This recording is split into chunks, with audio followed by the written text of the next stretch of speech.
workshop, que de alguma forma os workshops contribuíram muito para que se tivesse a nítida ideia e a precisão do projeto que foi fazer esse livro.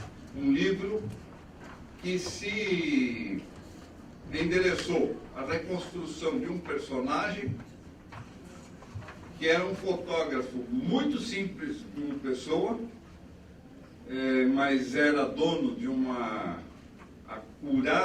acurado domínio técnico e um notável senso estético, que deixou, como eu já disse, essas 1.114 imagens, das quais que ficaram em meu poder e das quais eu tenho 935 negativos, sendo 182 negativos em chapas de vidro, que ensejaram a produção de um outro livro sobre ele, que é a obra fotográfica, um livro só de imagem, e que eu imaginava estar completando ele este mês, mas eu acho que o livro só ficará pronto entre setembro e outubro. O interessante é que fazer uma obra assim, construir um personagem assim, independente de ser uma pessoa da minha família, né? O fotógrafo era meu pai, eu convivi com ele, eu acompanhei muito o trabalho dele, então eu tinha uma ideia inicial sobre a pessoa, mas ao reconstruir a história dessa pessoa, eu fui como que montando um complexo quebra-cabeças que envolvia não apenas essa parte enigmática da pessoa que tem um talento para fazer uma coisa, no caso a fotografia, como é que ele aprendeu a fotografia, como é que ele se desenvolveu, e os conceitos pessoais de uma pessoa simples, que, embora lesse muito, era uma pessoa sem instrução formal. Deixou um vasto campo que serve mesmo à investigação, que serve mesmo à pesquisa. E eu fiquei muito contente com o resultado disso tudo. No terceiro workshop, o professor Guilherme Rodolfo, a quem eu passo a palavra agora, já iniciou uma digressão a respeito do livro, e eu agora dou a palavra para ele para que ele conclua o que ficou daquele dia. Boa tarde. Obrigado pela presença de vocês, obrigado ao professor Vitor pelo convite, mais uma vez nessa mesa, para discutir sobre um tema muito rico para todos nós. Eu queria compartilhar a alegria de participar da mesa com o professor Vitor e poder ter a oportunidade de conviver novamente com colegas e amigos como o Cláudio, grande professor e mestre aqui da universidade, e o Túlio, que a gente mantém um contato muitas vezes só pelo professor Vitor, portanto esse elo amistoso e social pela parte dele. O livro, como eu já havia falado levantado algumas questões sobre ele traz uma reconstrução da estrutura da imagem em que nos causa um efeito de criatividade. Para toda a imagem e todo o processo de interpretação de uma imagem, de todos nós, seres humanos, nós temos uma interpretação de um tempo e espaço e de um processo de formação de significados. Esses significados são a nossa forma de comunicação. Nós só nos comunicamos porque temos certeza de toda a gama de significados com quem nós estamos nos comunicando, com o meio em que nós convivemos, né? A nossa inter-relação depende de troca de significados permanente.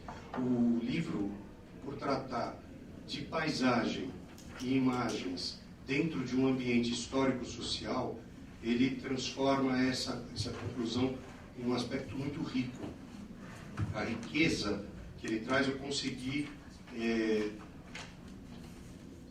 consegui compilar algumas informações, o que será quase impossível de esgotar o assunto, mas os principais é o que eu passo a colocar aqui rapidamente. Portanto, nós fazemos um processo de interpretação permanente. Quando lemos um livro, nós, obviamente, qualquer livro que nós lemos, qualquer texto, nós temos a capacidade de criar imagens sobre ele, né? Quando passamos a um livro que fala de paisagens e imagens dentro de um ambiente de uma pessoa transportado em histórias, nós fazemos um itinerário de paisagens e imagens, né? Esse itinerário, quando ele é muito bem colocado pelo título do livro como Significados da Paisagem, e aí não é das imagens ou das fotografias, não é da compilação de elementos, é da paisagem, ele transforma esse aspecto em pessoal. Por quê? Eu consegui encontrar alguns elementos e algumas explicações em cima do termo paisagem e o que ele representou, o que ele foi de construção etimológica e o que nós usamos até hoje. Um dos termos muito bem aplicados até hoje em vários idiomas da língua latina é quando nós nos referimos a paisano.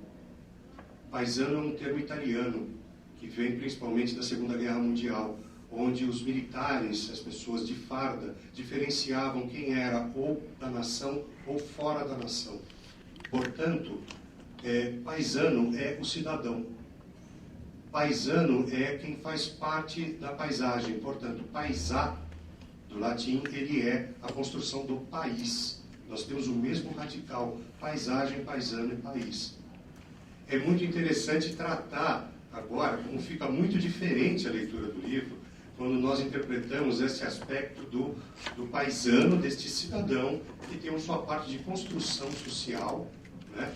E esta construção social dentro de uma imagem, de um personagem, sendo da família do professor, mas, de qualquer forma, sendo um personagem de uma região com uma trajetória histórica, ele ainda assim é um formador de uma cidadania, ele é um formador de um local, ele é um formador de uma história social, né? Esse é o grande argumento que eu consegui passar em alguns textos aqui que eu fiz pouco depois da leitura e daquela primeira palestra.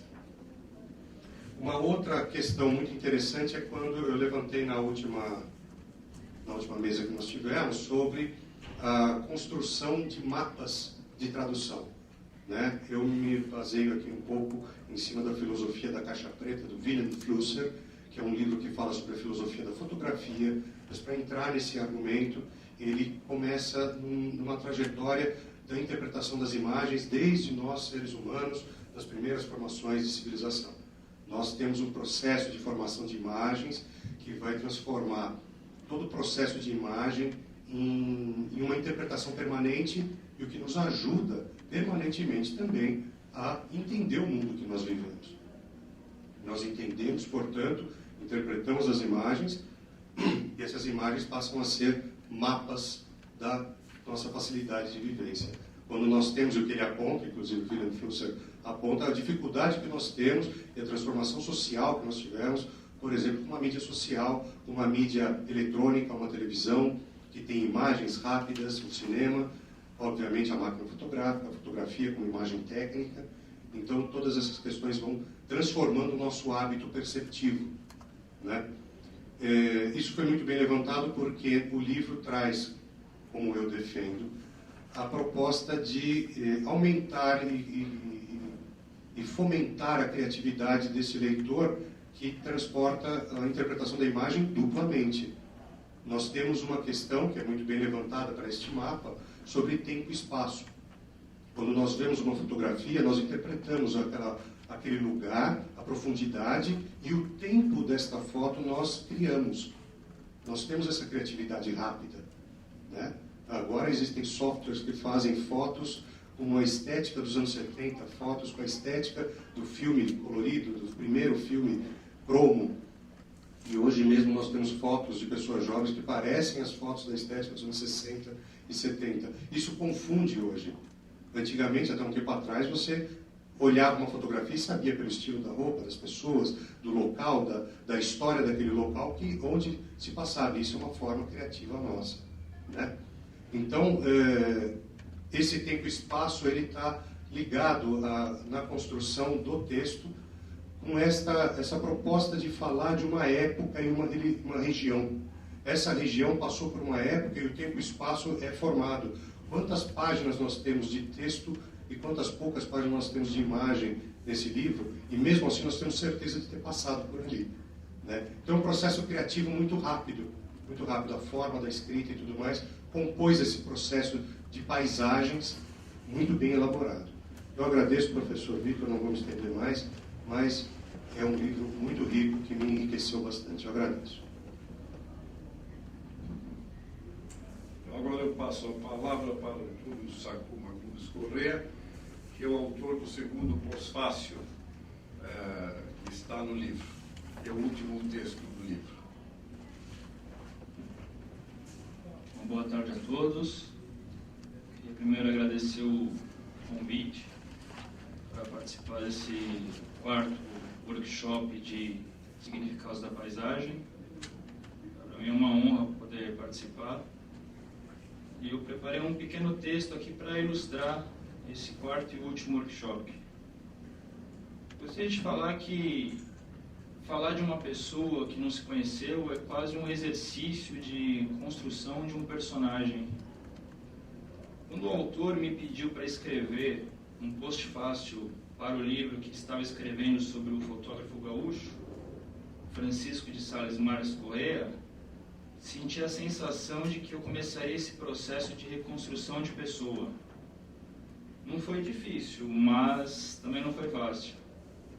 Não foi difícil porque o autor é meu pai.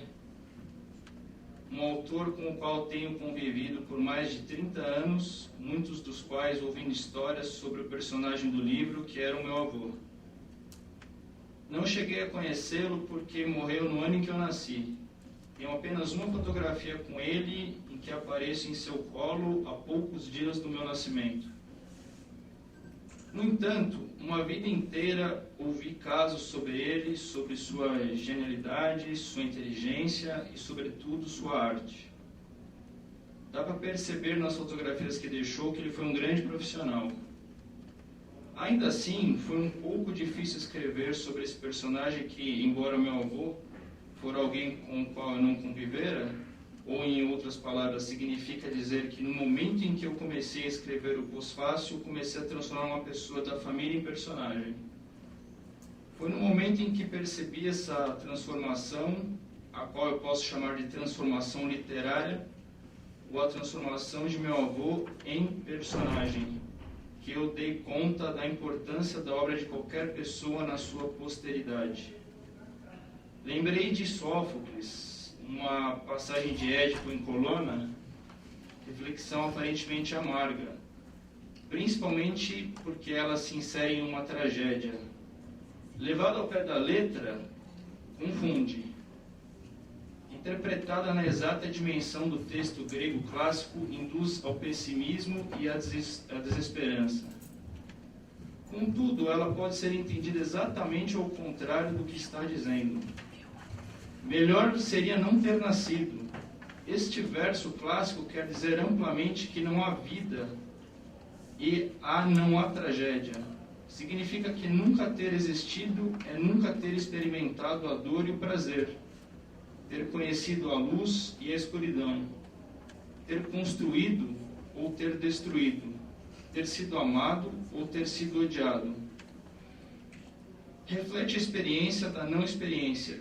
Inexistir não é necessariamente a negação da vida, é simplesmente não ter existido, é não saber como é ou como poderia ser. Por que então me fixei nessa passagem para escrever o pós-fácil de significados da paisagem? Por uma razão muito simples.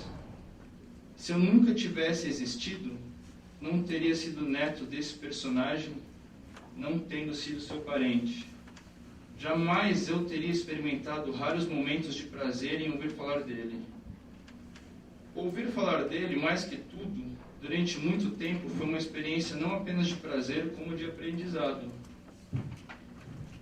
Produzi então o texto que aparece no livro. Aliás, o segundo pós-fácil é o último texto da obra para a qual dei o título Sófocles, e o sentido da vida. É um sentido ao contrário do que Sófocles sugere nessa passagem de Édipo em Colona, mas é exatamente isto que se extrai ao contrário do que ele escreveu. Por outro lado, se o próprio Francisco de Sales Marques Correia não tivesse existido, não estaríamos todos aqui neste fim de tarde e não teríamos uma obra fotográfica para ver e discutir. Meu avô, esse personagem que reaparece em cada fotografia que deixou, nas paisagens dos pampas que guardou, nos tantos outros personagens que retratou, em cenas tantas da região missioneira, nas imagens de pessoas e lugares que foram apreendidas em suas lentes, foi ele próprio um monumento à própria vida e aos feitos humanos. Estou feliz por estar vivo e ajudar a reviver esta obra. Obrigado. Então, agradecendo a intervenção do Túlio Sakuma Gomes Correia, passo a palavra agora a Cláudio Berenguel Ribeiro. Eu deveria, no fim, fazer uma explicação mais pontual sobre a intervenção do Cláudio, mas eu perderia a graça do ineditismo. E como eu sou um chato, os alunos sempre falam isso, eu me antecipo às revelações. É dizer o seguinte, que na mudança da família do Rio Grande do Sul para São Paulo, em janeiro de 1969, a família foi morar em uma casa na rua Rio da Prata, no bairro das Monções, uma rua de apenas um quarteirão, que liga hoje a Avenida Luiz Carlos Perrini à Avenida Nova Independência. Fomos morar todos ali naquela região. E com os anos que se passaram, pois a minha mãe e meu pai adquiriram uma casa na rua Guaraiúva, mais para cima, e na esquina da avenida, chamada de Avenida Central, que é a Avenida Padre Antônio José dos Santos. E ali viveram, meu pai depois adquiriu o sítio de Juquiá, foi onde ele terminou os dias dele, minha mãe depois passou também. Em 1984, 83, 84, um pouco antes da minha mãe desaparecer, eu um dia fui contactado numa agência de notícias onde eu trabalhava por um jovem engenheiro que tinha uma construtora e era um homem cheio de ideias de fazer política habitacional, de inserir o Brasil realmente num cenário democrático da boa habitação. Ele queria fazer uma publicação na Culpado. Tinha construtora, mas também queria fazer uma publicação. E me convenceu a ir trabalhar com ele. E esta pessoa esse engenheiro, era o atualmente amigo Cláudio Berenguel Ribeiro. E eu fui trabalhar com ele. Trabalhei durante 3 anos fazendo a revista Minha Casa, do projeto da construção, sem saber, e aos poucos eu fui descobrindo, porque ele morava, terminou a sua adolescência muito próximo da residência da minha família. E aos poucos eu fui sabendo de histórias que tinha no bairro, que ele era o personagem, as coisas que ele fazia lá, as picardias pueris dele, aquela coisa toda. E em determinado momento eu venho descobrir que ele conhecia o meu pai, ele conhecia todo mundo. Só que, ao fazer o livro, eu estava num processo de imersão total durante 4 meses, não ouvi suficientemente e escaparam as histórias, que são as histórias do fim da vida do meu pai. São as histórias que, já não sendo mais histórias da obra fotográfica, ainda assim o relacionam à fotografia. E eu achei imperdível contar com a presença dele nesse último workshop, porque ele relata o último cenário da vida do meu pai. Muito obrigado pela oportunidade de voltar e mergulhar uma parte tão boa da vida da gente, que é a infância, que é a juventude. E tem um livro que eu gosto muito que chama Recuerdos de Si, do Kinski, onde você, cada vez que você tem um problema, mergulhe dentro de você que você vai encontrar, né? E essa regressão, essa busca de como a criança reagiria diante da situação, invariavelmente é sempre a melhor resposta para qualquer questão que o dia a dia lhe apresente. Então, estava aqui pensando, comecei a fazer até algumas anotações, mas eu teria que ter um maço de papel desse tamanho para lembrar de tanta, como muito aí começa a lembrar e voltar. Mas quando o Vitor fala do Brooklyn, né? Eu preciso localizar a maioria das pessoas aqui, com certeza não imaginam o que era o Brooklyn. São Paulo se dividia entre o centro da cidade, os jardins que estavam começando a ser loteados e ainda não ocupados, e a uma vila de Santo Amaro, onde chegou até a ter um vice-prefeito, Roberto Scalamandré Júnior.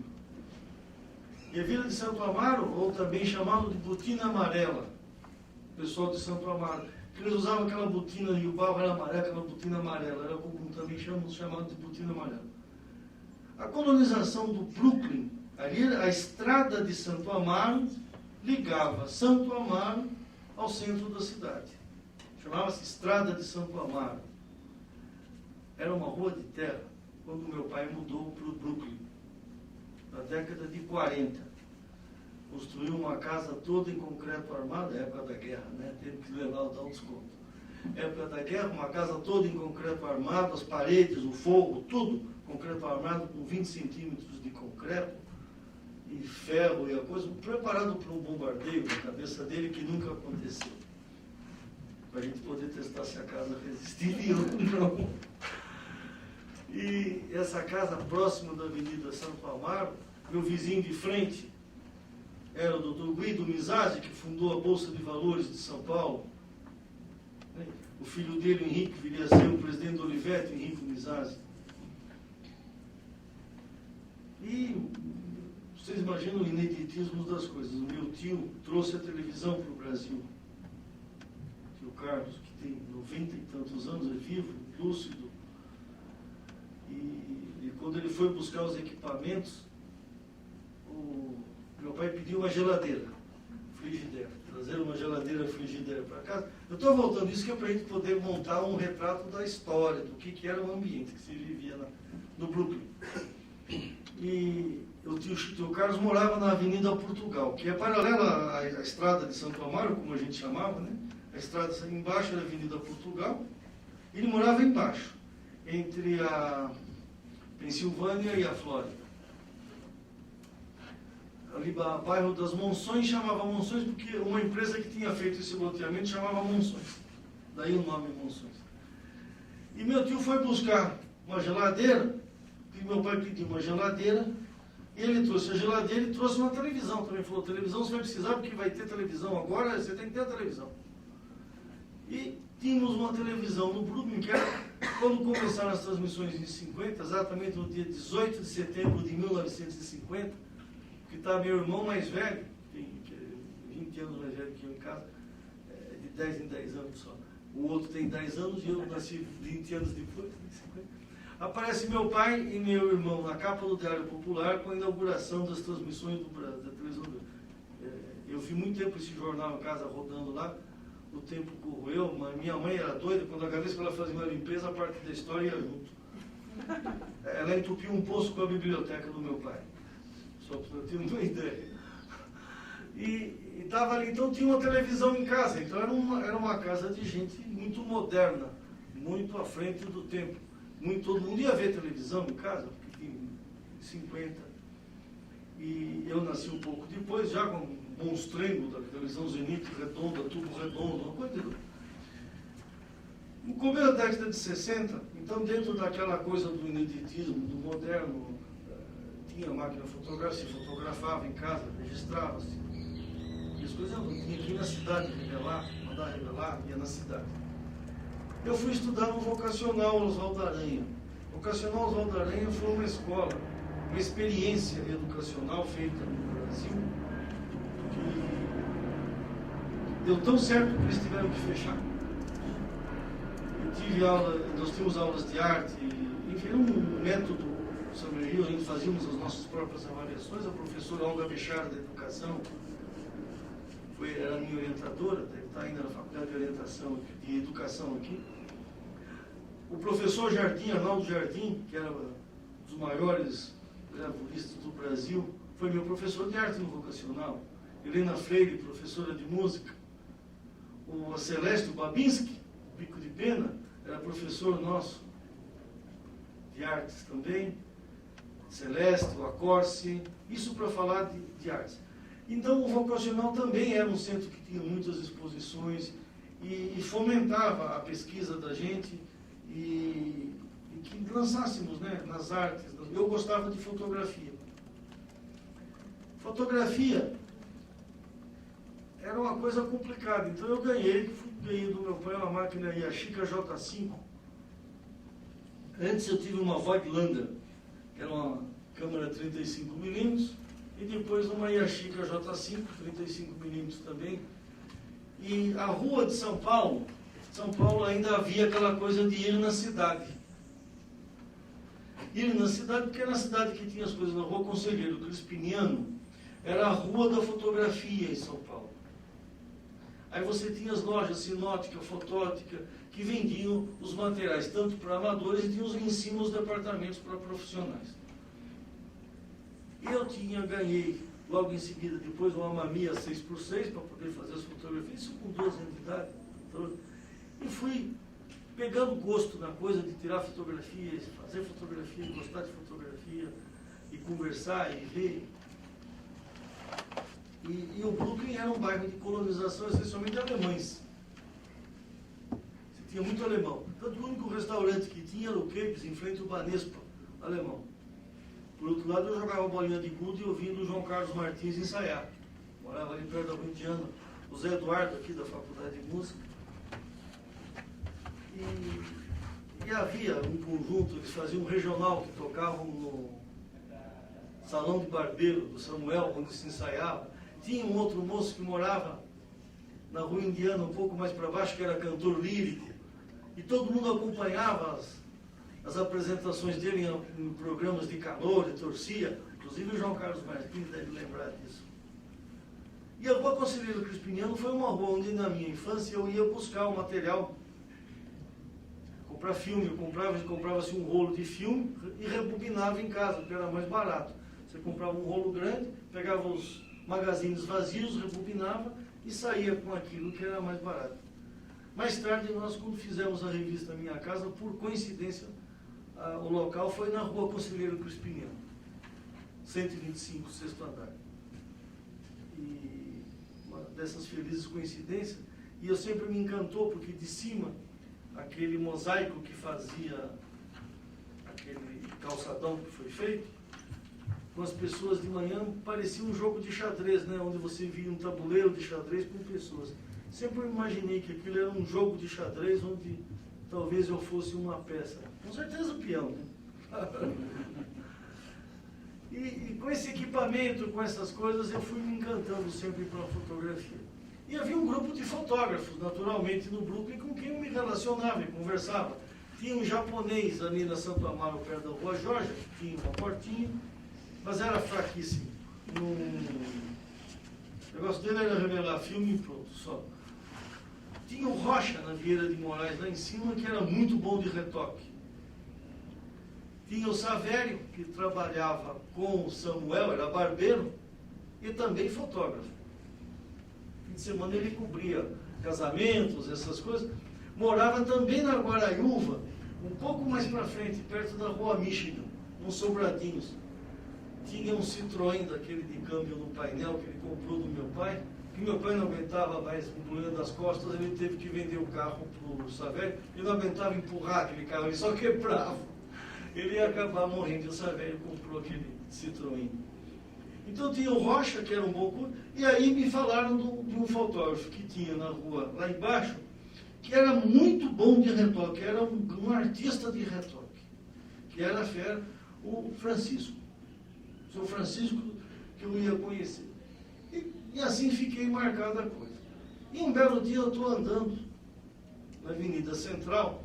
Então o Brooklyn era um lugar absolutamente... e conhecíamos os rios, né? Tinha o Córrego do Sapateiro, onde hoje é a Juscelino Kubitschek. A Avenida Clodomiro Amazonas chamava Rua da Ponte, porque era a única rua que tinha ponte também, fora Santo Amaro. Você tinha a Córrego da Traição, onde é a Avenida Bandeirantes. Era chamado Córrego da Traição. O Córrego da Traição. Você tinha, em seguida, o Água Espraiada, que é onde tem essa avenida aí, que ficou famosa, e, infelizmente, pelos desvios, muito mais de dinheiro que de água. A Água Espraiada, que também a Avenida Portugal não atravessava ele, era uma pontezinha de madeira, a gente atravessava a pé. Onde ia para frente o Córrego do Cordeiro. Então a gente conhecia, eu acho, quando se fala em paisagem, a gente precisa lembrar que nós fomos traiçoeiros com a paisagem. Né? Nós matamos a geografia que recebemos, e essa referência é tão boa de você passar e ver um rio, né? Você atravessar uma pontezinha de madeira, vendo o rio passar embaixo, ouvir aquele barulho. Eu tive essa chance de passar em cima do Água Espraiada. Eu tinha um parque de diversões, com certeza o professor Vitor lembra, depois do Água Espraiada. Então a cidade tinha paisagens. A Light tinha feito na construção da usina da Traição, por isso que aquela usina que tem perto da Avenida Bandeirantes chama Usina da Traição, porque ali era o Córrego da Traição. Ali eles fizeram o rio e inverteram a água, né, do Pinheiros. O Pinheiros era afluente do rio Tietê e levantaram e ele passou a correr em direção a Viles, mudado o sentido do rio. Né? Também é uma intervenção brutal na geografia, mas foi importante para poderem construírem a represa Billings e com isso a usina em Report. E ela tirou a material das margens, daquelas regiões das várzeas, onde eram ali embaixo, para poder fazer a usina, e ficaram nas lagoas. E você chegava lá embaixo e era uma água limpinha, branquinha, bonito, e no fundo você via as colinas do Morumbi. Essa paisagem não existe mais.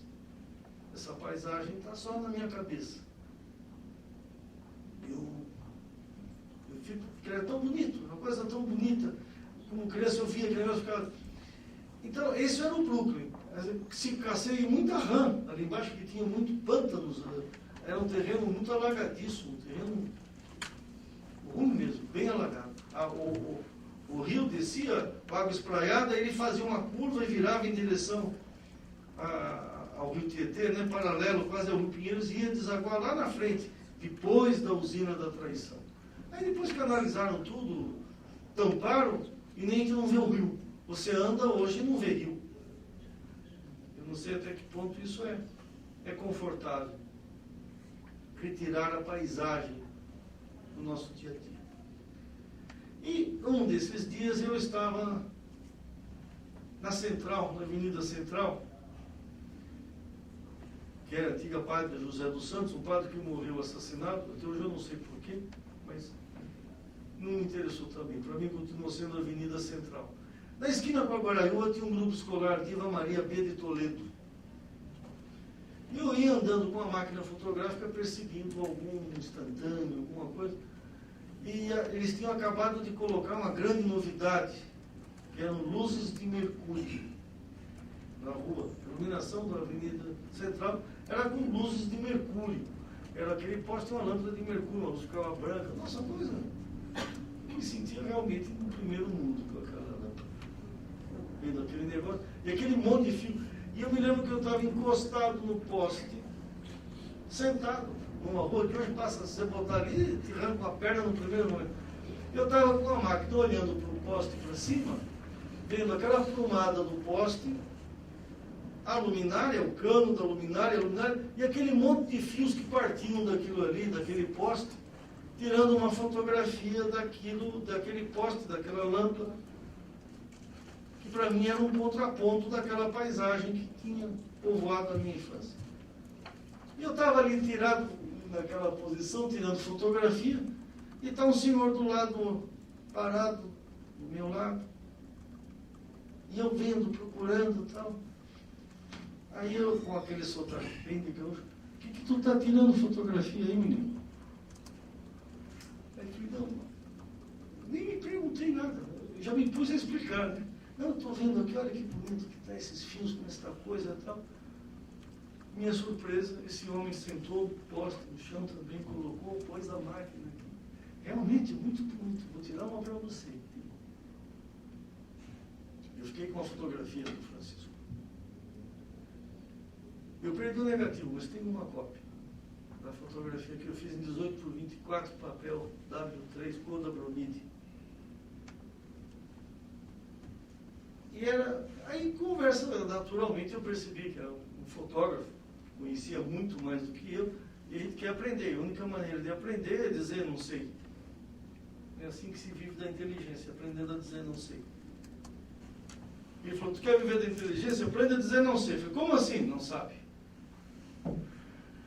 E assim começou a me ensinar um pouco de fotografia que eu aprendi. E me faltou talvez aprender mais. Talvez. Eu gostava e gosto muito ainda da fotografia. E começamos a conversar, e eu tinha já na época um pequeno ampliador. Eu tinha montado um laboratóriozinho onde eu revelava e ampliava as minhas fotos. Eu não precisava mais ir no centro da cidade revelar minhas fotografias, nem contar com a ajuda de nenhum japonês mal intencionado em surrupiar minhas pequenas economias.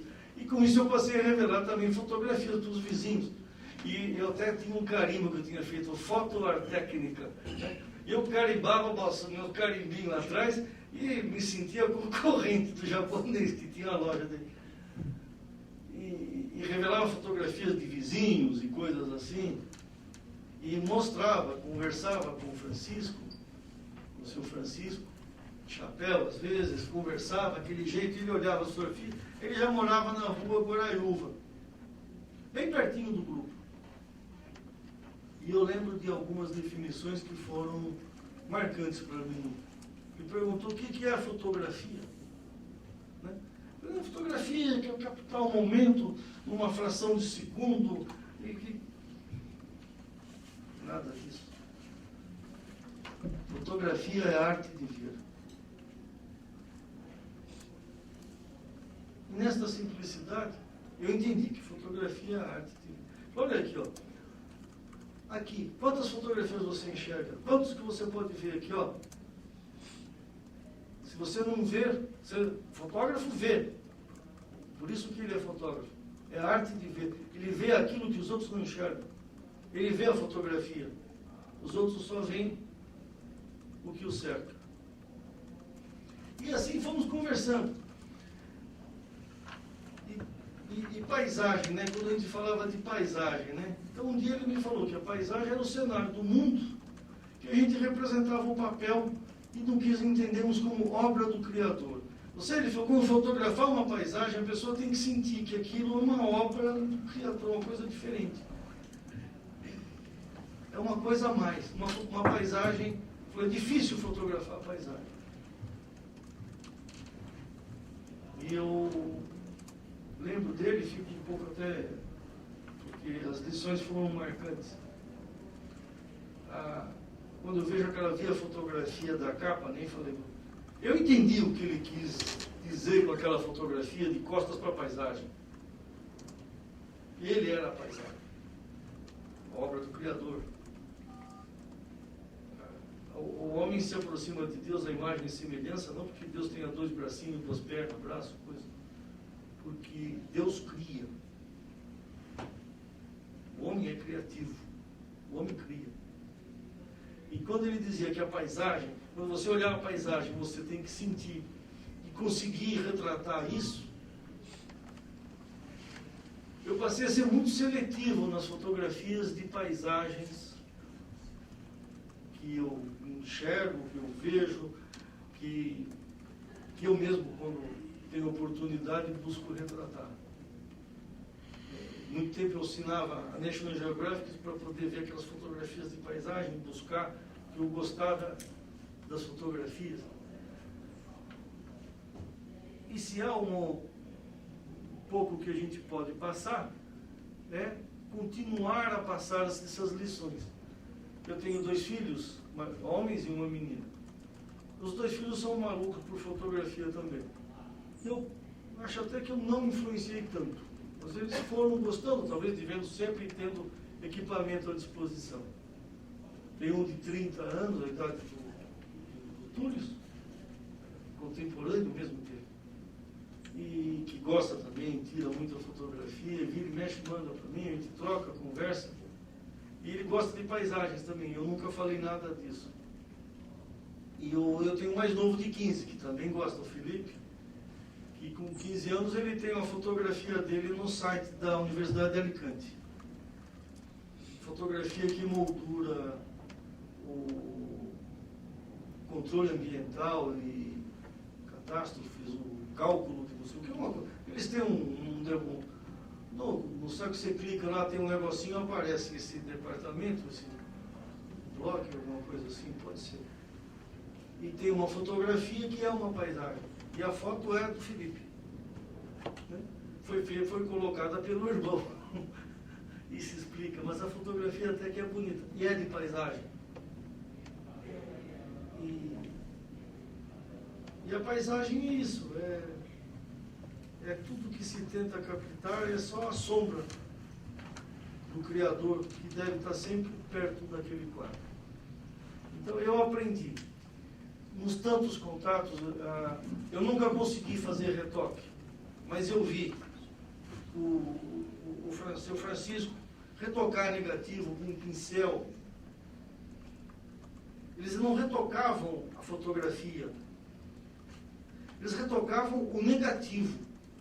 Né? A gente vai chegar num ponto que ninguém vai saber nem o que é um negativo, né? Mas daqui a pouco, acho que a maioria já nem se lembra de como é.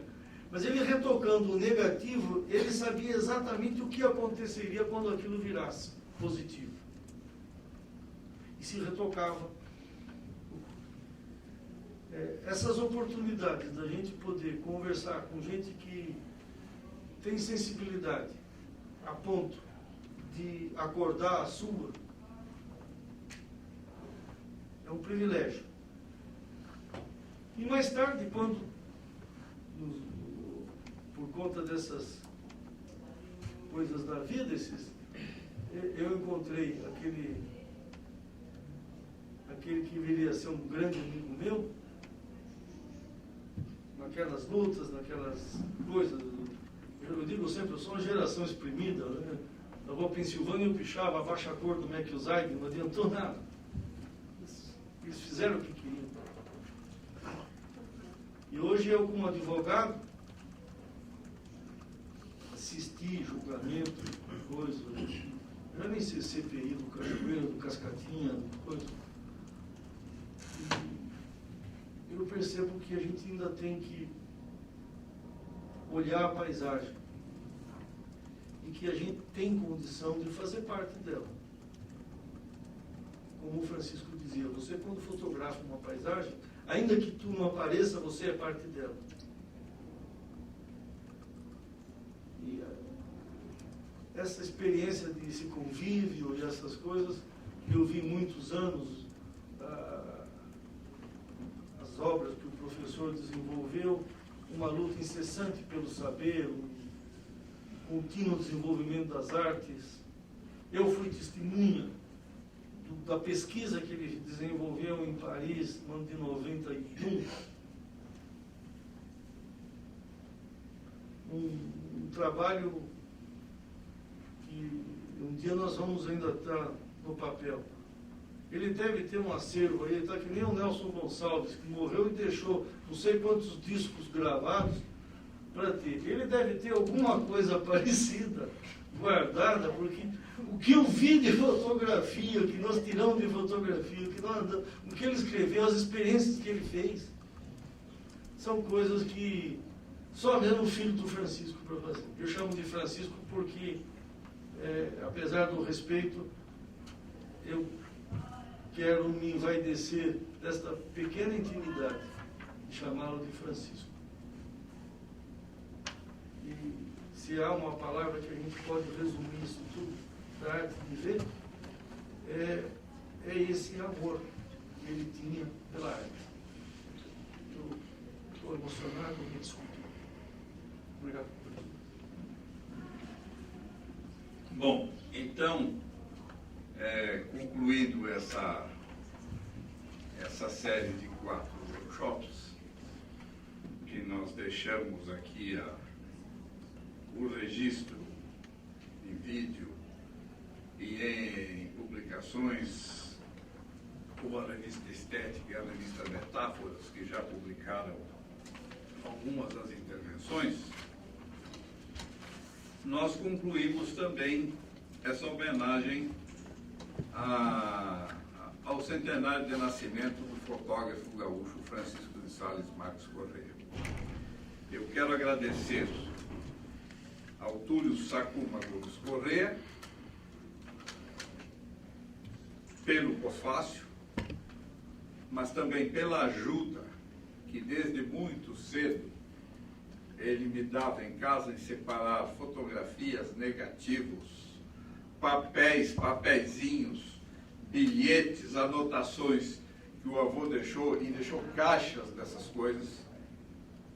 Quero agradecer a ele, portanto, toda a ajuda, a participação dele nos workshops, ao Cláudio Berenguel Ribeiro, que eu conheci como engenheiro civil, próspero, dono de uma construtora, e que foi fazer direito porque eu achei estranho que uma pessoa que fosse tão articulada politicamente, em termos de pensamento jurídico, para cada problema que enfrentava naquele escritório e principalmente na revista, que eu me espantava. Por que você não fez direito? Ele fez.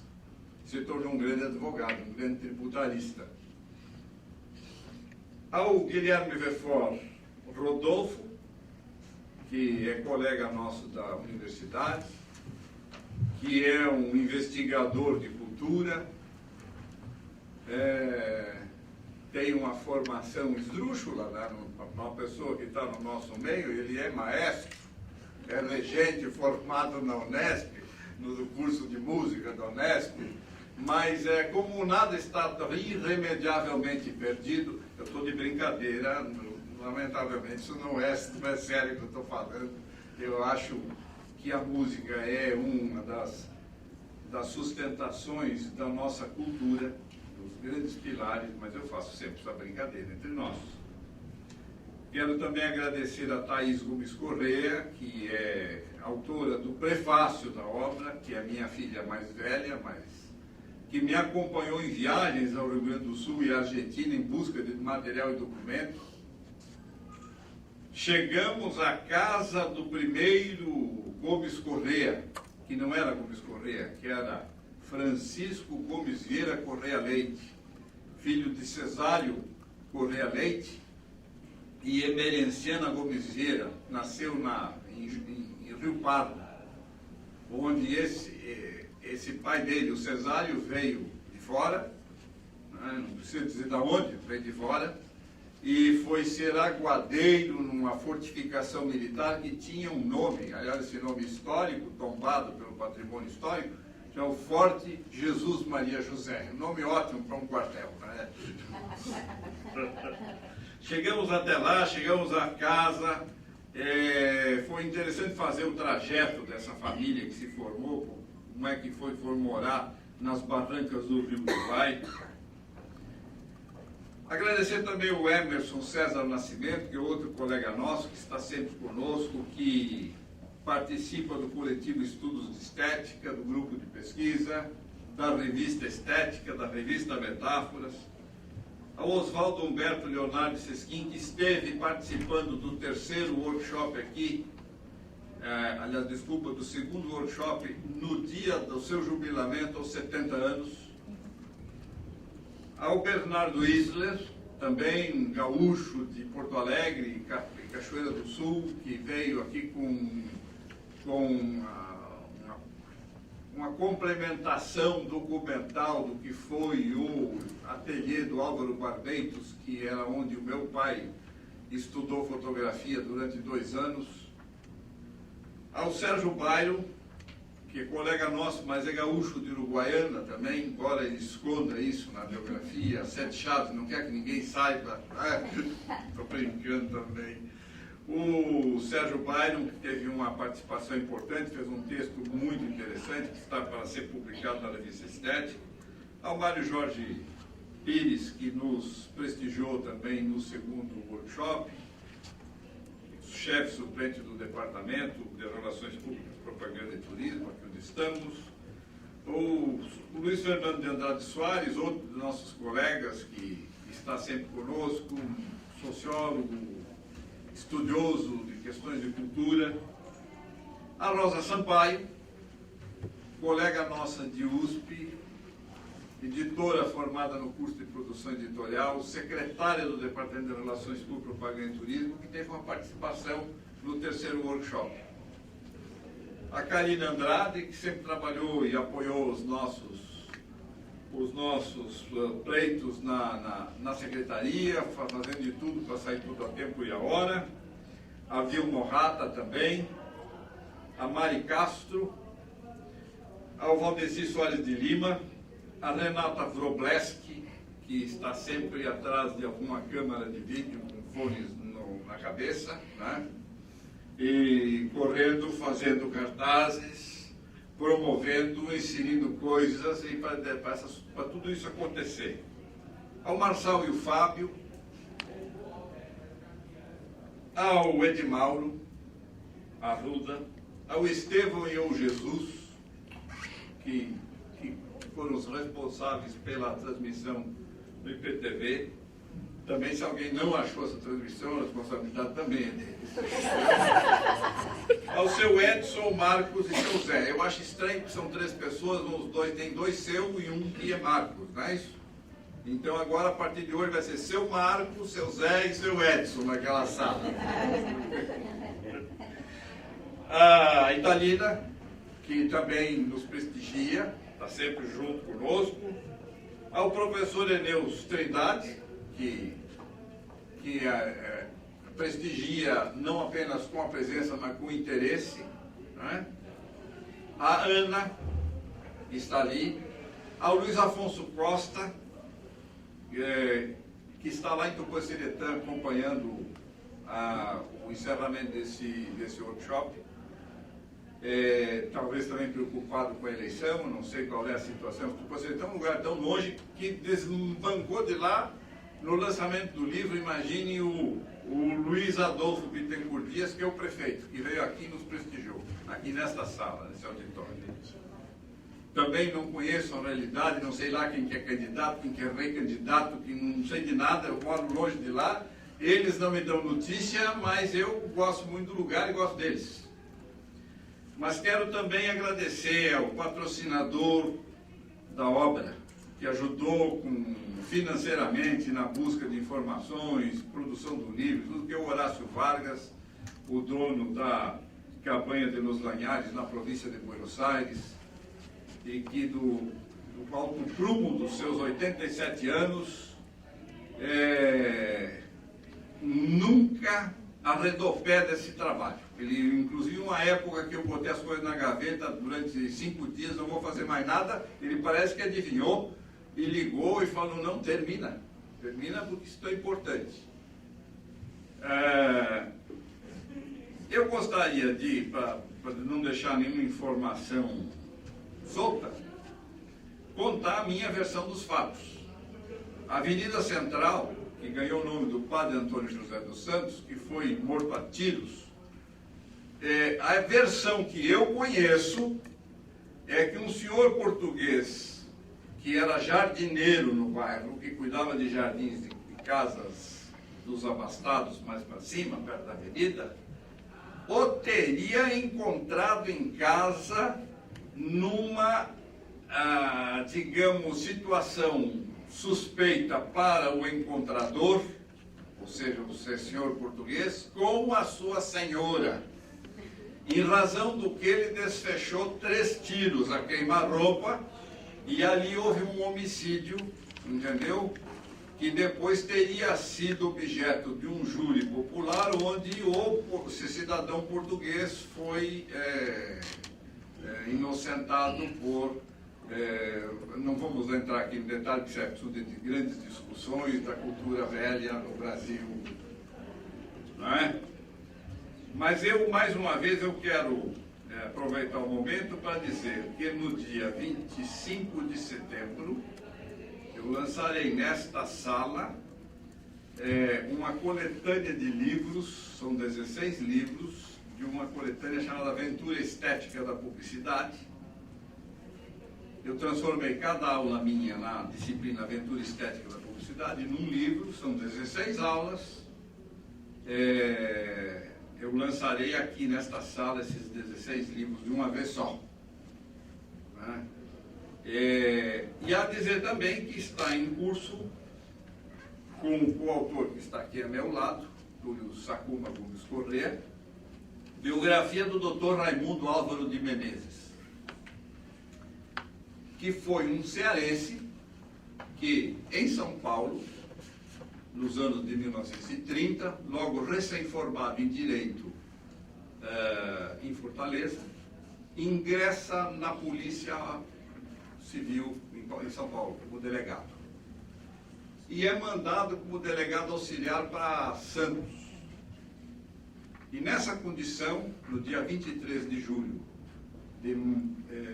foi 23, não me lembro exatamente, acho que foi, 23 de julho de 1932, com a ausência do delegado titular, ele é chamado ao Guarujá, porque descobriram um hóspede de hotel morto.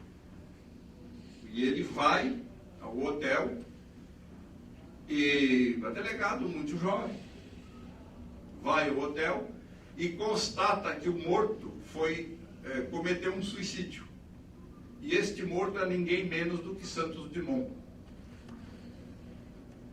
Dr. Raimundo Álvaro de Menezes foi uma pessoa que me foi apresentado pelo meu pai, que conheceu ele na feira, em algum lugar. Ele morava na Rua Alvorada, do outro lado dessa restinga que está embaixo da Avenida dos Bandeirantes, que era o córrego da Corda da Traição.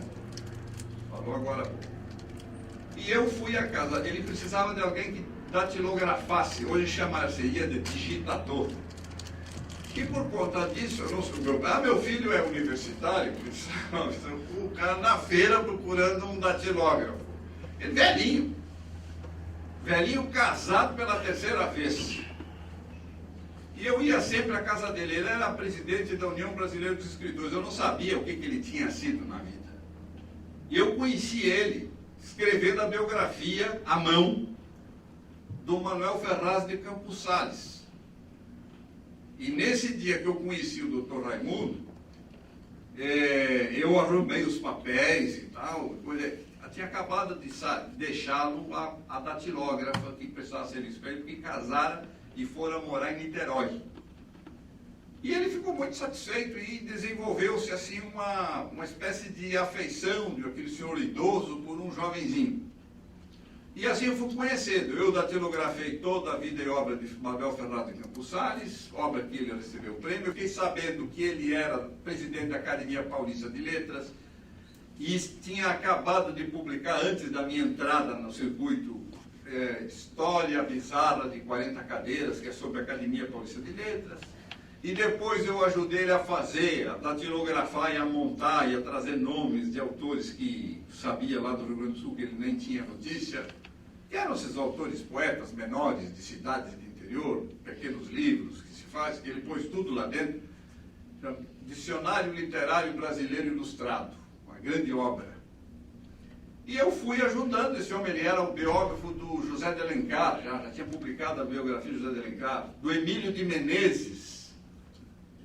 E eu sabia, por conta de gente com as quais eu comecei a conviver logo a seguir, de algumas graças, alguns gracejos que se fazia contra ele. É porque ele tinha sido diretor do Teatro Municipal, tinha sido diretor do Departamento de Cultura, antigamente não tinha Secretaria de Cultura. Então ele era um homem super ativo no mundo cultural em São Paulo. Tinha 32 livros publicados, assim, numa época que publicar era difícil. Não existia e-book, não tinha, sabe, esses recursos que dá. Mas ele também tinha os desafetos e tal. E um dos grandes desafetos dele foi também era Menezes, né? Eu não lembro como é que era, se era o Emílio, que fazia campanha contra ele em São Paulo, nos jornais. Era um outro escritor que fazia campanha, mas isso nos tempos anteriores. E um dia, conversando com ele, francamente, sobre essas coisas, ele me contou que ele tinha sido objeto de muita discussão, polêmica, mas que ele dizia que isso não era importante. Isso não era importante. Importante era que eu faço um livro, eu publico. Se a pessoa não gostar, publique 2. Ele falava assim. Baixinho, pequenininho, cor-de-rosa, cabelo branquinho, sempre de pijama, numa biblioteca enorme, num sobrado, na Rua Alvorada. E um dia ele me contou como é que ele se tornou escritor. Ele foi assim, eu sou delegado de polícia. Aquilo para mim foi um choque, eu sou delegado de polícia. Ah, sim, doutor. Pois é, aí ele me contou do episódio do Santos Dumont. Que aquele fato foi tão polêmico. Se foi suicídio, não foi suicídio, se o governo queria tirar a figura do suicídio porque o Santos Dumont era herói nacional e coisa, que viviam dentro da polícia, ele escreve isso, tinha um jornalzinho, foi um dia ele escreveu uma crônica sobre se gostou de escrever e não parou mais. Ele escreveu contos policiais que publicava no Diário da Noite, no Diário de São Paulo. Eu estava procurando material sobre época em São Paulo, para uma aula que eu ia dar aqui, Santos Dumont, e bato no Google, através do Google, eu bato numa matéria da Universidade do Estado de Santa Catarina, onde uma dessas pessoas que fala qualquer coisa escreveu um monte de página de bobagem sobre o suicídio do Santos Dumont. E lá pelas tantas ele fala assim, em determinado momento um poeta tira, chamado Emílio de Menezes, entra esbaforido na sala de não sei quem para contar o fato ocorrido. Cara, o Emílio de Menezes não participou dessa história, entendeu?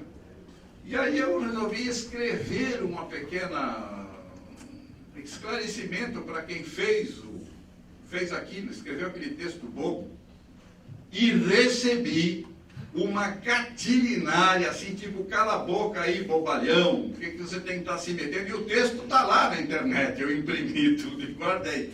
Aí conversei com ele, nós temos mais dados do Dr. Raimundo, que foi, no meu entender, um escritor de grande expressão, e nós estamos fazendo a biografia dele. Então, nosso trabalho continua a partir daqui com isso. Então, feitos os agradecimentos, comentados os devidos esclarecimentos, eu quero, mais uma vez, agradecer a presença de todos e dizer que foi realmente uma grande satisfação fazer essa obra, contar com a energia positiva do departamento e dos colegas aqui e finalmente chegar ao 4º workshop dessa maneira. Muito obrigado.